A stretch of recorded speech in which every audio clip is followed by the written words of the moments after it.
កម្មដកស្រង់ច្បាប់ប្រុសបទព្រហ្មកិច្ចស្មូតបែបកេរកាលចំណែកទី1ចំនួន6វគ្គវគ្គទី1ដល់ទី6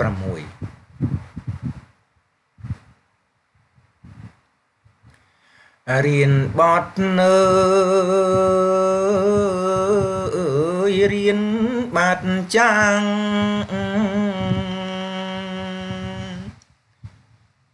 កុំច្រឡំលើរៀមច្បងស្រដីនឹងអ្នកផងពាក្យឲ្យគួកុំឯងវៃ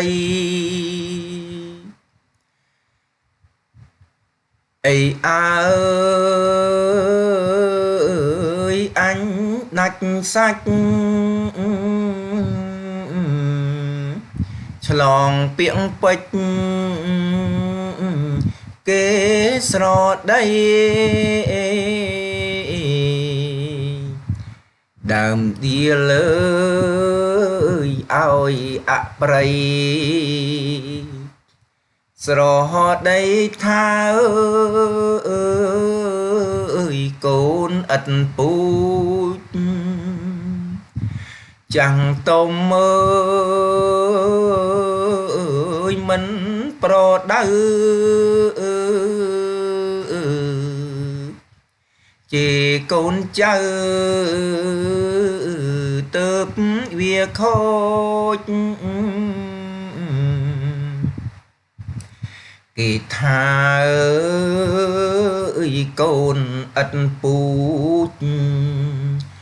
មិនដឹងច្បាប់មើលនឹង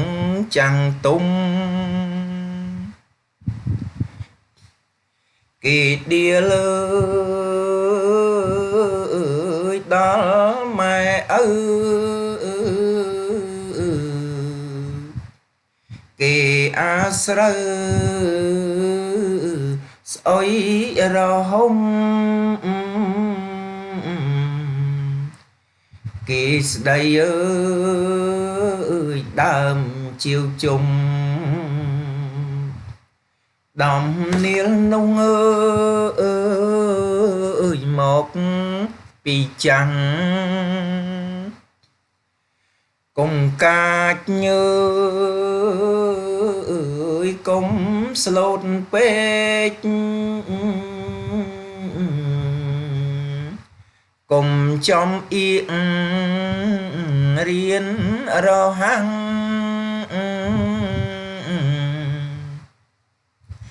កុំខ្លាចញើ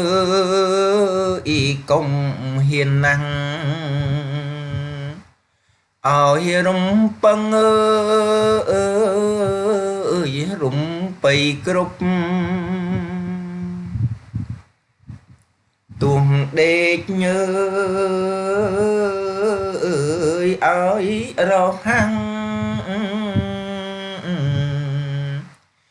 ញ៉ាំមុនចាំងដងឡើងលុប